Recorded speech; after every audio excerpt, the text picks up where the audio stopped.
we learned about gender equality? Let me start with the obvious.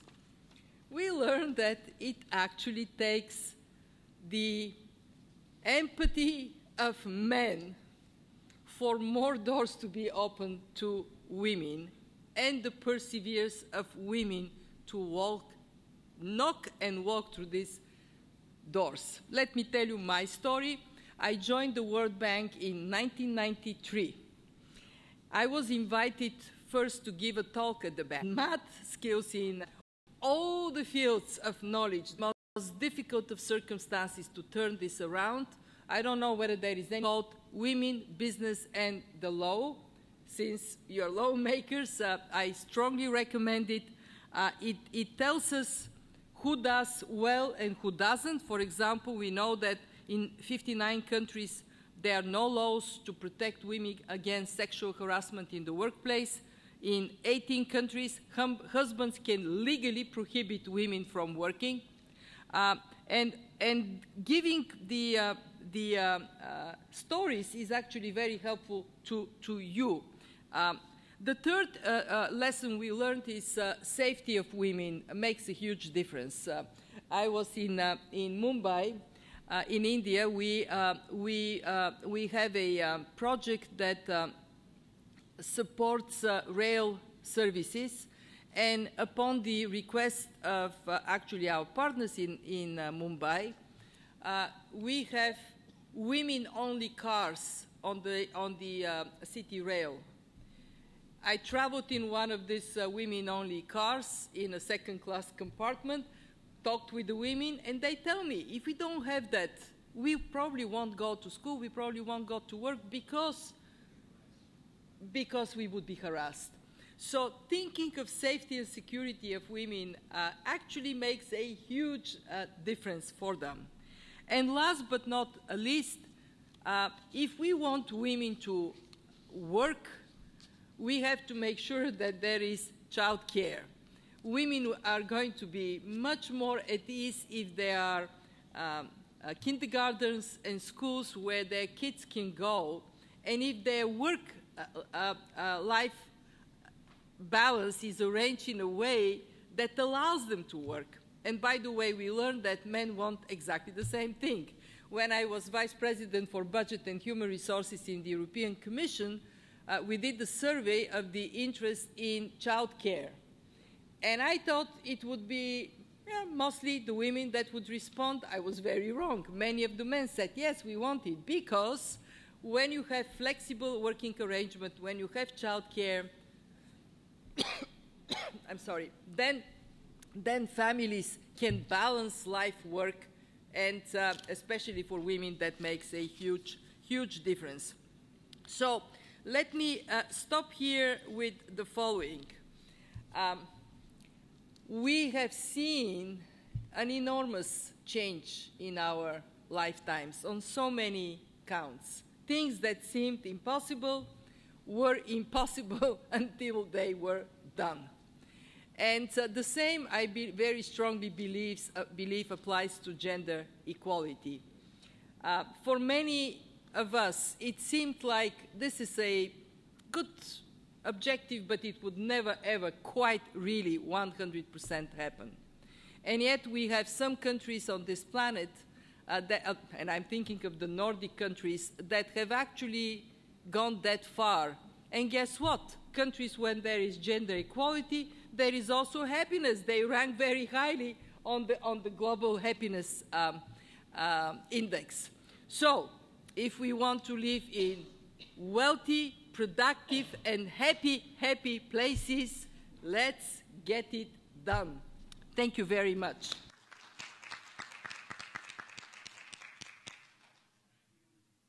Very much, Georgieva. It was a very brilliant and off-the-cuff speech. I just want to add 2 points that women, and also in places like Tamil Nadu, West Bengal, they are of course quite progressive states, but there are women chief ministers. So on the one hand, and many participants in the political movements, various parts of movement, right from freedom movement onwards. Mahatma Gandhi was the person who introduced women in freedom movement. So on the one hand, we have political equilibrium emerging, but social and economic equilibrium not emerging. So I think, therefore, this particular topic for this discussion should focus even on that. But before making my speech further, I want to throw open the floor, and you ask the questions to respective panelists, and they will respond.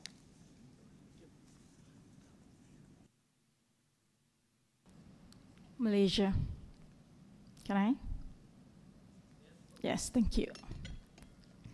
It's a very interesting discussion, I used to be the chairman of Malaysian External Trade under the previous government in Malaysia, and I would like to ask Ms.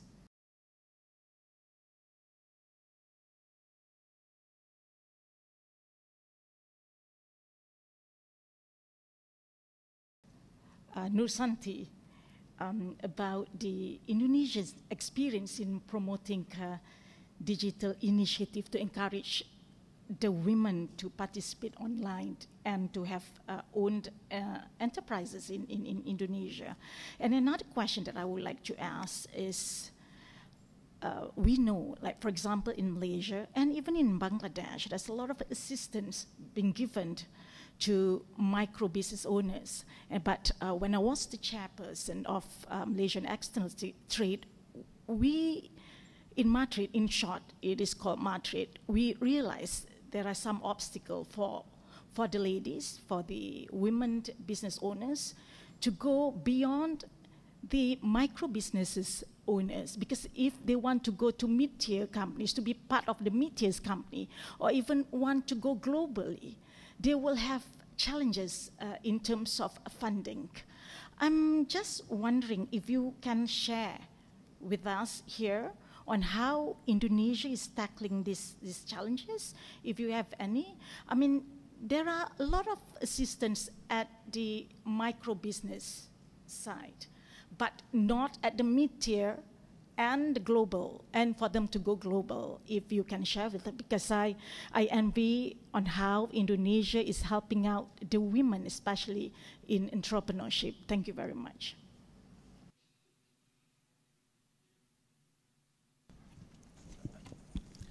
Thank you very much.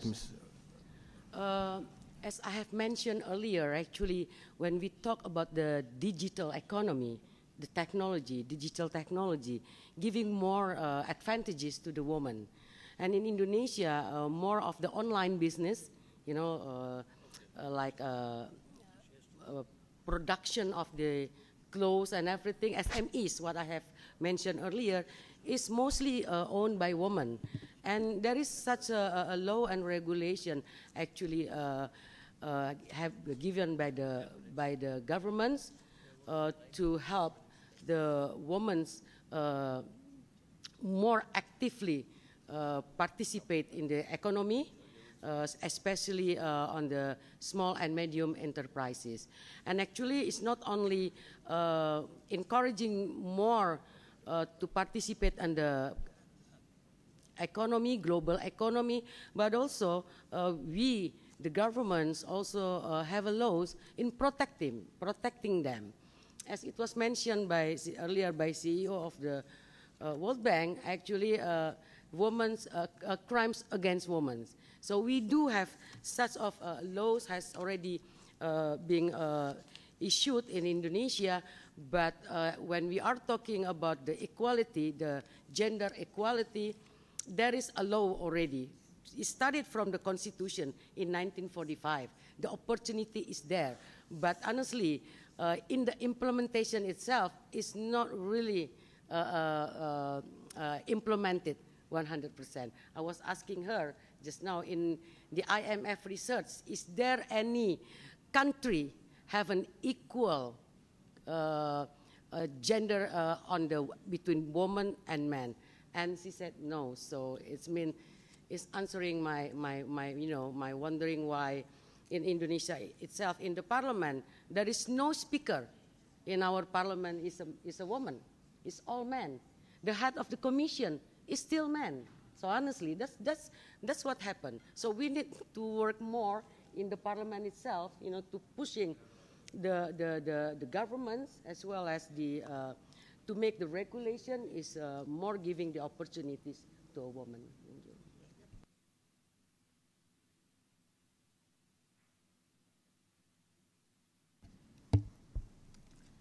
Merci, merci Monsieur le Président. Je voudrais rebondir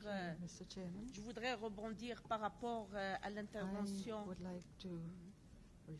Merci. Je voudrais rebondir par rapport à l'intervention de Madame Georgieva. Effectivement, il a pu dresser un diagnostic bref mais minutieux par rapport à la situation de la femme, notamment dans les pays en voie de développement. Par exemple, dans mon pays, le Maroc, considérée active et justement l'autonomisation est difficile à cause du blocage psychologique dû à l'éducation, mais également de la lourdeur des considérations socioculturelles. Activités spécifiques aux hommes qui sont considérés masculins. Et là, ils se heurtent également à des barrières par rapport aux études supérieures. Vous avez dit comme quoi 160 trillions de dollars qui se perdent à cause de l'inégalité entre hommes et femmes. Ma question, justement, c'est que la femme, quand il a le courage, il a la possibilité d'aller chercher un autre emploi, il a le problème du financement, de l'accès au financement. Est-ce que la Banque mondiale, justement, envisage des mécanismes spécifiques prenant en considération ces situations d'ordre socioculturel et pour la booster et voir même reconsidérer sa situation et envisager la discrimination positive à l'instar du quota effectué dans le champ politique, comme vous le savez, au Maroc et dans d'autres pays.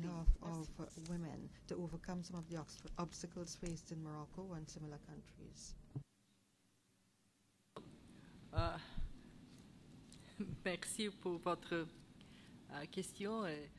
I will switch to English to say that we are particularly keen to equip countries where the disparities are so significant. And in the Middle East and the North Africa region, we have done some additional studies that show that one of the most serious problems is indeed women getting education, but not using it in the labor force. And the percentages you gave for Morocco is pretty much the percentage in Tunisia.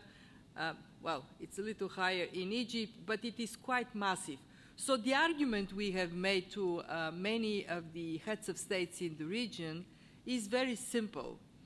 To have stability in the society, it is very important to build a strong and resilient middle class. But to build middle class, it is so very important to have dual income families, both men and women working. If the region is to try to build middle class to get that income level only with men working, men have to be 1.6 times more productive than men in the developed world, which is not very likely to happen anytime soon.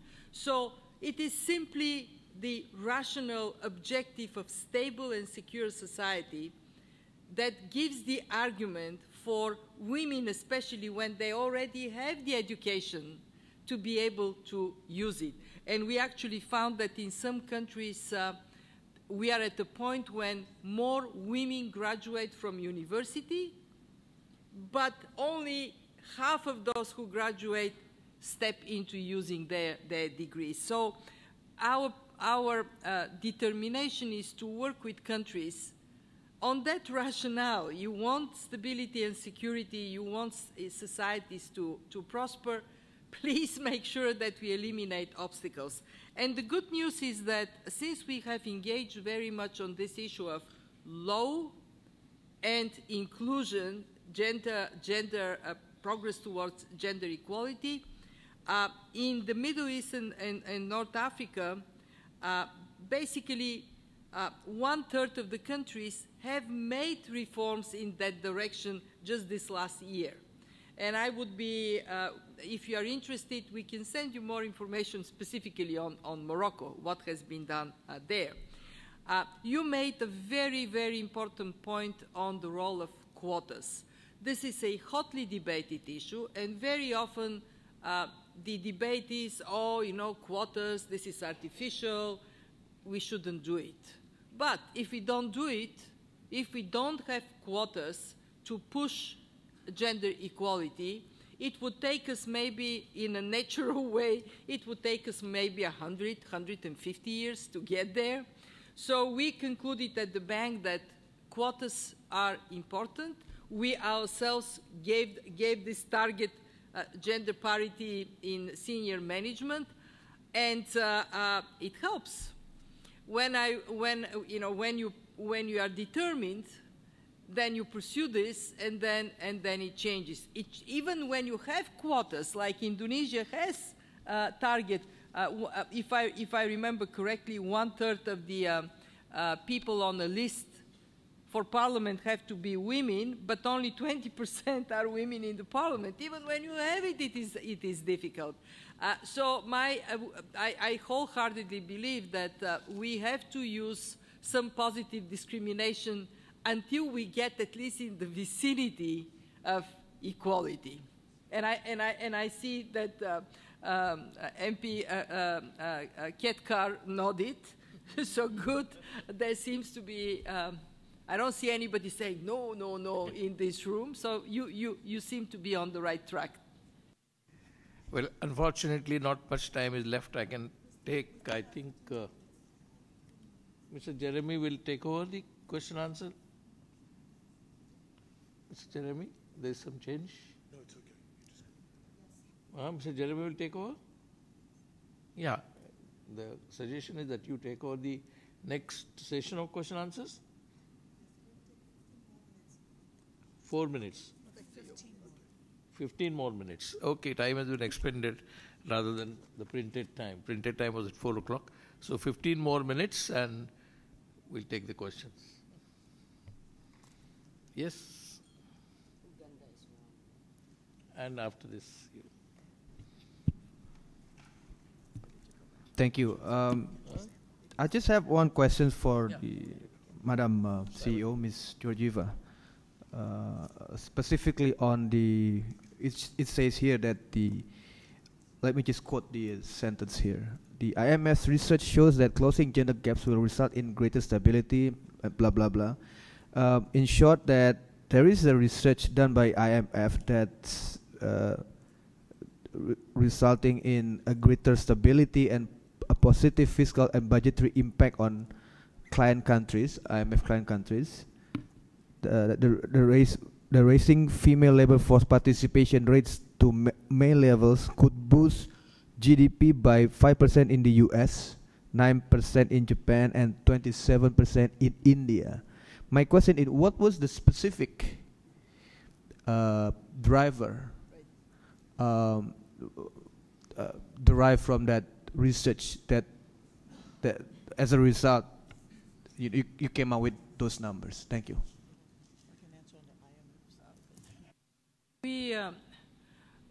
What we do is we look at the impact of female participation in the labor force as a boost to the economy, and at least I can tell you at the World Bank, the methodology we apply is for example, to capture human capital, or sorry, the role of people in the wealth of nations and the role of inequality. The methodology we apply is net present value of future earnings. So we say, what is the my net present value of my future earning? We calculate it for the economies as a whole, and then we ask a question: if women were to participate fully in the economy, and if they were paid their value, what would that mean? This is our methodology, and this is how we come with the $160 trillion foregone because of inequality. My understanding is that the IMF work, and I'm sorry I haven't gone into the deep methodology of their research, but my understanding is that they're looking exactly at that. How, if you increase participation and you improve the equality of pay, how would that boost GDP?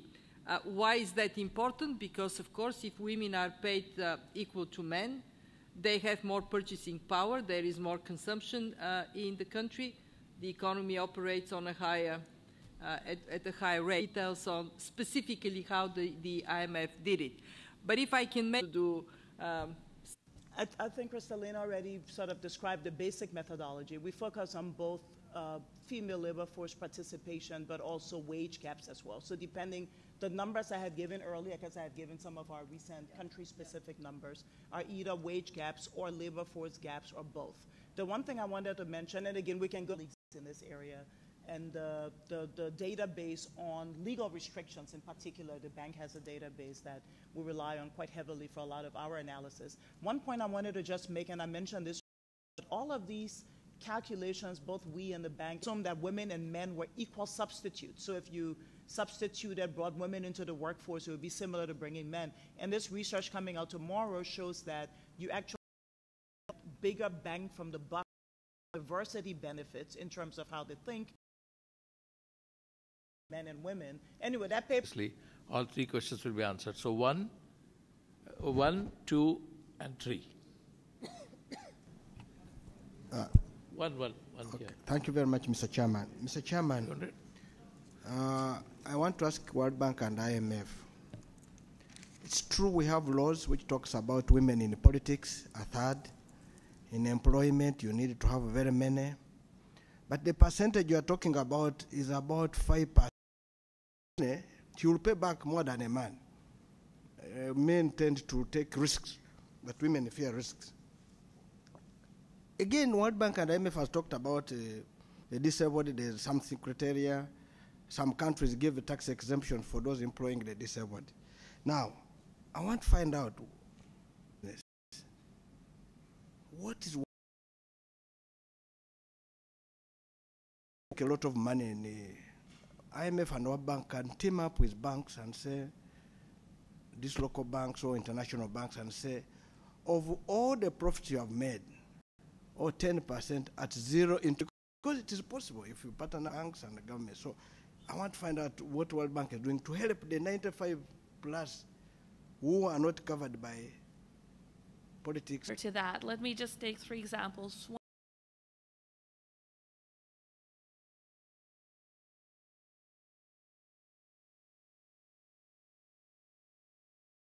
Getting women to participate in the economy more effectively is related to broader issues.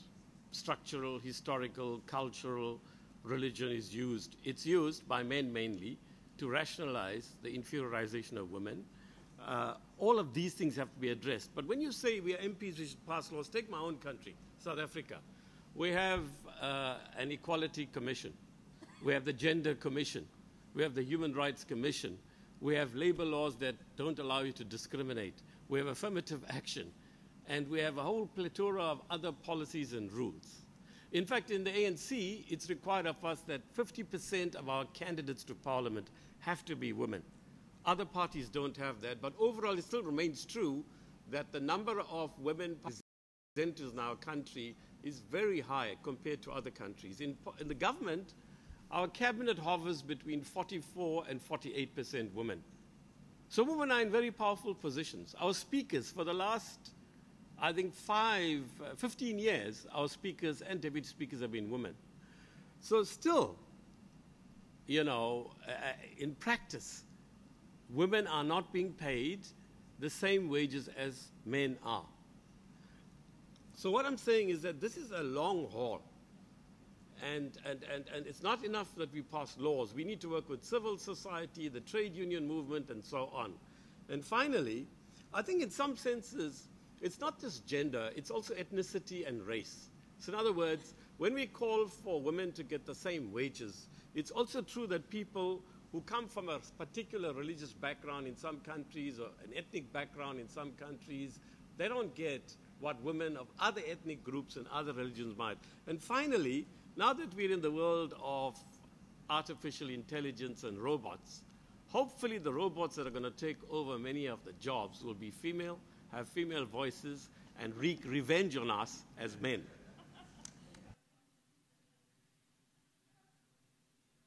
Okay. What a wonderful engagement from those participating here. Very good questions and very good points made. Let me start with financial inclusion of women. The point that the MP from Uganda made. When we discuss at the World Bank the ability to bring more dynamism in economies, there are many factors, and gender equality is one, and then gender equality has many dimensions, and I'll come back to the point from Kosovo.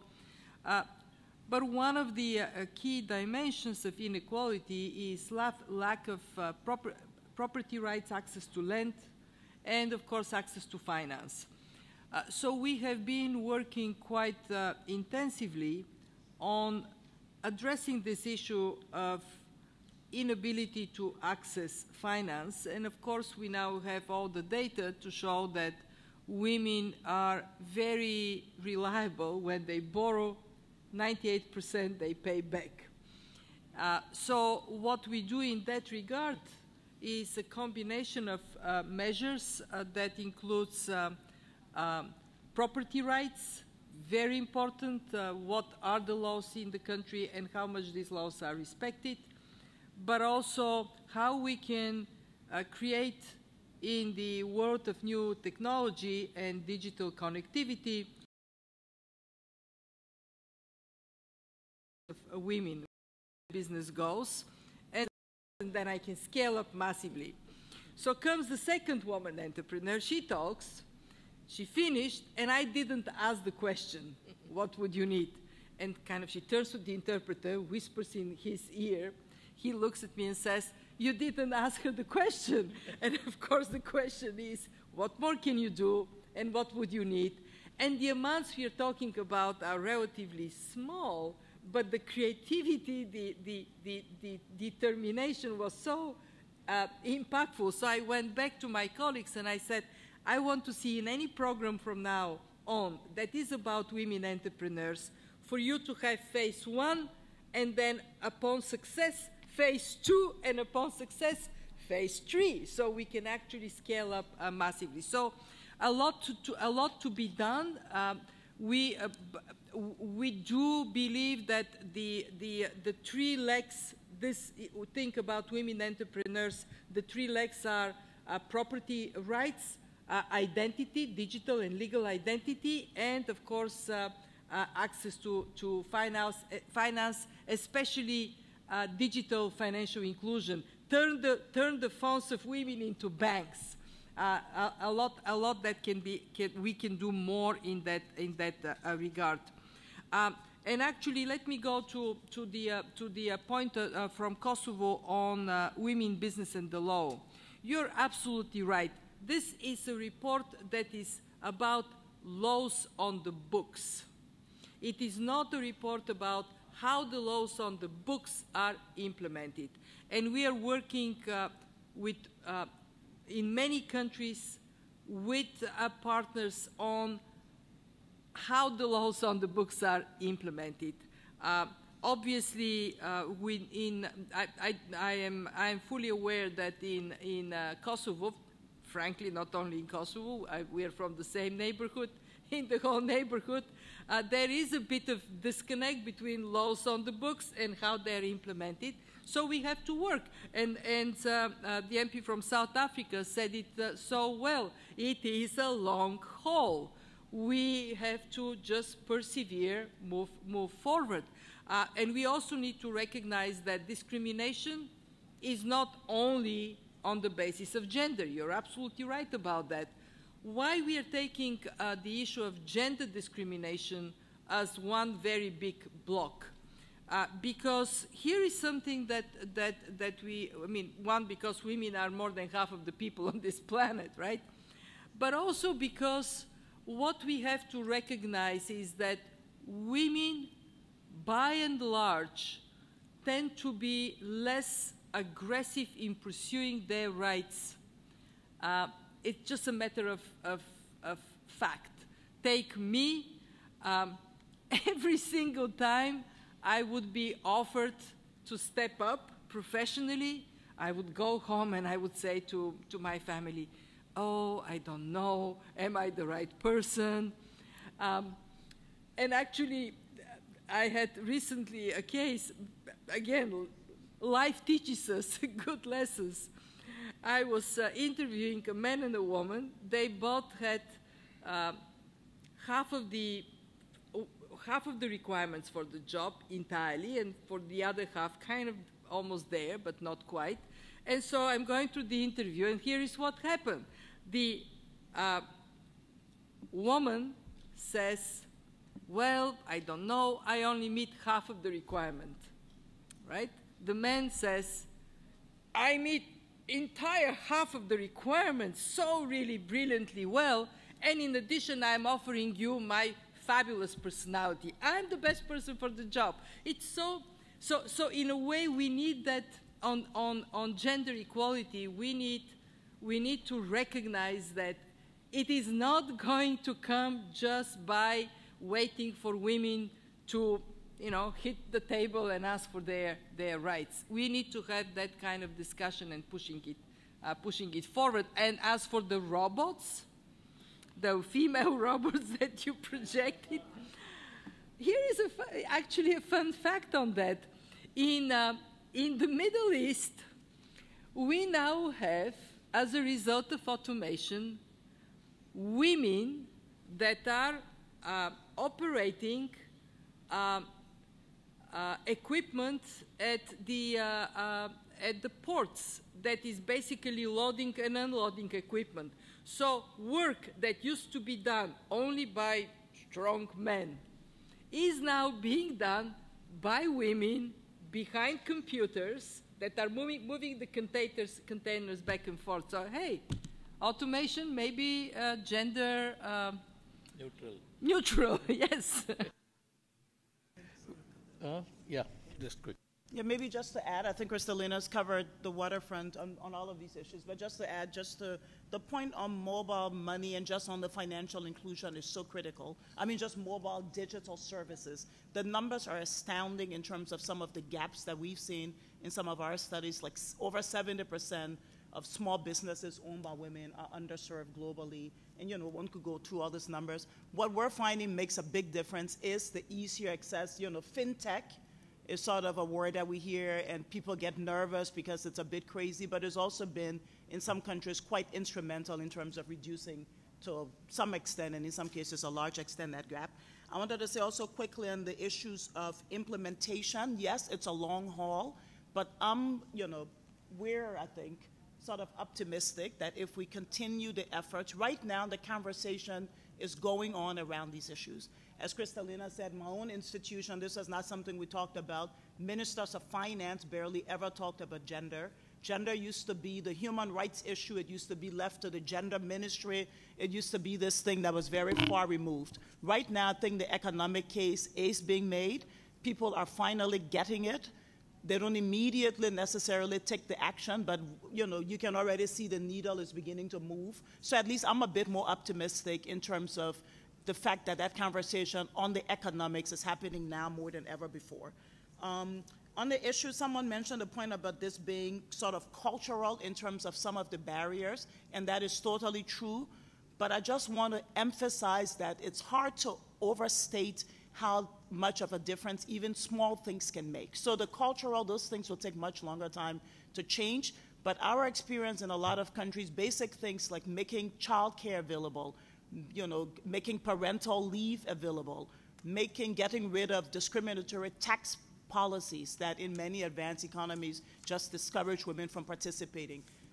In other countries, things like sanitation, suddenly the numbers, we're looking at data for countries like India and others, we're just improving sanitation, including transportation, Kristalina mentioned, but you can see huge increases in the line on women's participation, on literacy, because suddenly girls can go to school. So I'm just saying we won't change the culture, but there's a lot of very practical things that can be done to make a difference. Final point on the robots as women. As I mentioned earlier, the studies we were doing, including one of the ones being released tomorrow, shows that women's jobs are actually at greatest risk of automation.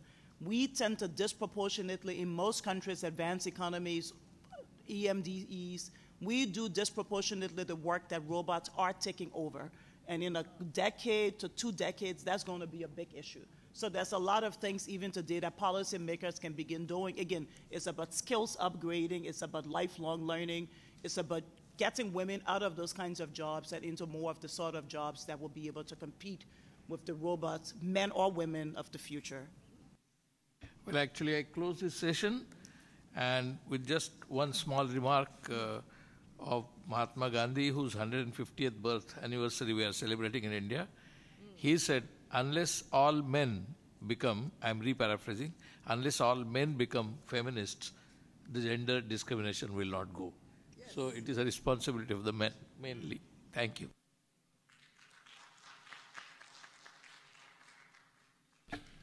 So, thank you very much indeed, Kristalina, and thank you to the panelists very much for a fascinating session. As you can see, we're running a little bit behind, so what I would suggest is if colleagues can grab some coffee, and then we come back as soon as possible to start the next session. Thank you very much indeed.